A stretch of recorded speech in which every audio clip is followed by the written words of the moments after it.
సూర్యాపేట జిల్లాలో హుజూర్ నగర్ పట్టణంలో ఘనంగా పలు కళాశాలల ఆధ్వర్యంలో ముందస్తు బతుకమ్మ పండుగ వేడుకలు నిర్వహించారు. పట్టణంలో ప్రభుత్వ డిగ్రీ కాలేజీలో అధ్యాపకులు, విద్యార్థినులు రంగురంగుల పూలతో బతుకమ్మలను పేర్చి అంగరంగ వైభవంగా బతుకమ్మ పండుగ వేడుకలు నిర్వహించుకున్నారు. ఈ తెలంగాణ రాష్ట్రంలో బతుకమ్మ పండుగను అధికారపూర్వకంగా జరుపుకోవడం ఎంతో సంతోషం. ముఖ్యంగా అధ్యాపక బృందానికి, టీచింగ్, నాన్ టీచింగ్ విద్యార్థులకు, హుజూర్ నగర్ మీడియా మిత్రులందరికీ కూడా బతుకమ్మ శుభాకాంక్షలు తెలియజేస్తూ ఉన్నాను. మనందరికీ తెలుసు, తెలంగాణ ప్రతిష్టాత్మకంగా ప్రవేశపెట్టినటువంటి ఈ బతుకమ్మ పండుగ రాష్ట్రమంతటా 2 రాష్ట్రాల్లో జరుపుకుంటున్నారు. దానిలో భాగంగా మనం కూడా జరుపుకుంటా ఉన్నాం. ఇది మన పొడమి తల్లికి అది ఒక గొప్ప ప్రగతి, పొడమి తల్లి సాధించినటువంటి ప్రగతికి సంబంధించిందిగా మన తెలంగాణ బతుకమ్మ పండుగను చేసుకుంటా ఉన్నాం. సో తెలంగాణలో అసలు బతుకమ్మ పండుగ దాని అర్థం ఏంటి అని అంటే, మనకు అనేక కథనాలు ఉన్నాయి. ఆ కథనాలు అనేకంలో ఒక 2 కథనాలు మీకు తెలియజేస్తా ఉన్నాను. ఒకటి, పూర్వం ఒక రాజు ఉండే వ్యక్తి, ఆ రాజుకి 100 మంది పిల్లలు ఉండేవారు.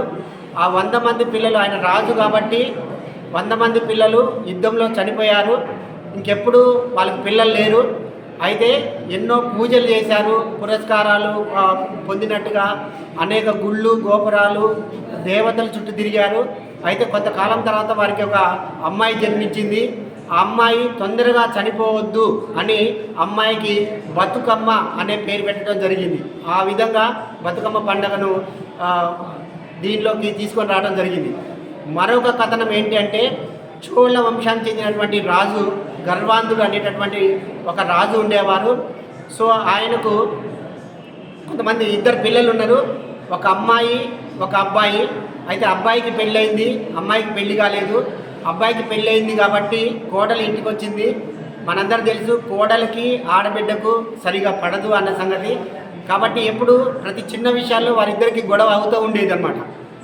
అయితే అది ఇంటికాడ పనులలో కానీ, రెస్పెక్ట్ ఇచ్చే విషయాలు కానీ, అన్ని చోట్ల వాళ్ళిద్దరకు, ఆడబిడ్డకు, ఇంటి కోడలకు.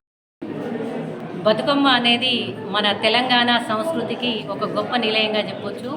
ఎందుకంటే పూర్వకాలంలో ఎలాంటి వ్యాధులకు మందు కనుక్కోనప్పుడే బతుకమ్మ అంటే గౌరీదేవిని ఒక శ్రీమూర్తిగా, మాతృమూర్తిగా, తర్వాత అన్ని రకాలుగా గ్రామాన్ని కాపాడేటువంటి ఉన్నతమైనటువంటి దేవతామూర్తిగా కొలుస్తారు. అదే సాంప్రదాయాన్ని మనం తెలంగాణ సాధించుకోవడంలో కూడా మనం చూయించేసి కేంద్ర ప్రభుత్వం నుంచి 2014లో తెలంగాణను తెచ్చుకున్నాం.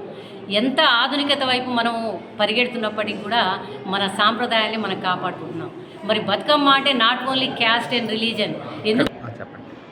ఇందులో మనం పేర్చేటువంటి పూలు మొత్తం కూడా ఈ వర్షాకాలంలో కలుషితమైనటువంటి నీటిని శుద్ధి చేయడానికి ఉపయోగటువంటి జిల్లేడు, అన్ని రకాల పూలను మనం వాడుతున్నాం. సో మనకు బతుకమ్మ అనేది మన సంస్కృతికి నిలయము, పర్యావరణాన్ని రక్షించడానికి మనం దీన్ని ఉపయోగపడుతున్నాము. అందుకే తెలంగాణ ప్రజలందరూ కూడా తమ యొక్క కుల, మత, జాతి అన్ని రకాలుగా మర్చిపోయి ఈ పండుగని ఆధునికత వైపు రోజు రోజుకి తీసుకెళ్తున్నందుకు అందరి తరఫున మాకు సంతోషంగా ఉంది. మా హుజూర్ నగర్ డిగ్రీ కాలేజీలో కూడా మనం ప్రతి సంవత్సరము అన్ని రంగాలతో పాటు మేము ఈ సెలబ్రేషన్ని యూనివర్సిటీలో, తర్వాత సీసీలో కూడా మా గురించి చెప్పుకునే విధంగా మేము చేసుకుంటున్నందుకు సంతోషంగా ఉంది. Thank you.